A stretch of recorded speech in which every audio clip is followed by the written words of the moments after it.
نحمدہ ونصلی علی رسولہ الکریم۔ جناب صدر، آج مجھے جس عظیم ہستی کو سلام عقیدت پیش کرنا ہے وہ ہے علامہ محمد اقبال۔ جناب والا علامہ اقبال بلا شبہ عظیم مرد مومن تھے۔ قدرت ان جیسے عظیم انسانوں کو تاریخی ساز کارناموں کے لیے تخلیق کرتی ہے۔ بر صغیر میں چاروں طرف غلامی کے اندھیرے چھائے ہوئے تھے۔ فرزندان اسلام غفلت کی نیند سو رہے تھے۔ ایسے عالم میں اقبال کی آواز آزادی کا ترانہ بن کر گونجی۔ آپ کا پیغام قدرت کا انعام بن کر گونجا۔ اسی احساس سے آپ فرماتے ہیں، ایک ولولۂ تازہ دیا میں نے دلوں کو، ایک ولولۂ تازہ دیا میں نے دلوں کو، لاہور سے تا خاک بخارا و سمرقند۔ جناب صدر، علامہ اقبال شاعر مشرق تھے، حکیم الامت تھے۔ آپ مرد مومن تھے اور چاہتے تھے کہ بر صغیر کا ہر مسلمان ایمان کی تفسیر بن جائے۔ آپ نے مردہ دلوں کو حیات کا نغمہ سنایا، گرتے ہوں کو اٹھایا، غلامی میں بھٹکنے والوں کو صبح آزادی کا نغمہ سنایا۔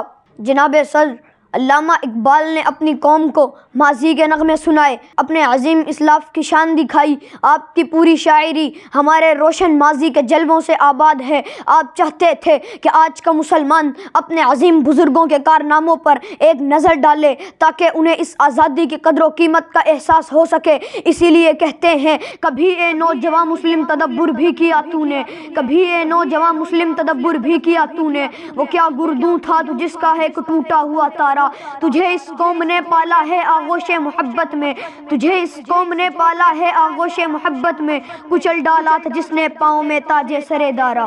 جناب صدر، علامہ اقبال بڑوں کے بھی شاعر تھے، بچوں کے بھی۔ آپ کا پیغام مسلمانوں کے لیے بھی تھا اور عالم انسانیت کے لیے بھی۔ آپ کو ملت کے نوجوانوں سے خصوصی پیار تھا۔ آپ ان نوجوانوں کو شاہین کے روپ میں دیکھنا چاہتے تھے، وہ شاہین جو ہمیشہ محو پرواز رہتا ہے، آسمان کی بلندیوں کو چھوتا ہے۔ جناب صدر، اقبال کی آواز دلوں میں اتر گئی۔ فرزندان اسلام شاہین اسلام بن گئے۔ اقبال ماضی، حال اور مستقبل کے شاعر تھے۔ سب سے بڑھ کر آپ کی خواہش تھی کہ مسلمان حضور نبی صلی اللہ علیہ وسلم کا سچے غلام بن جائیں۔